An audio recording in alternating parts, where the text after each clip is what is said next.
প্ৰাণৰ কাতৰ তোমাৰ চৰণ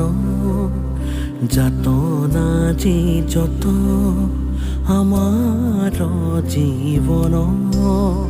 অকালৰ আঘাতে ঘূণীয়া কৰিলে কৃপা কৰা প্ৰভু শৰণে ওলো আমি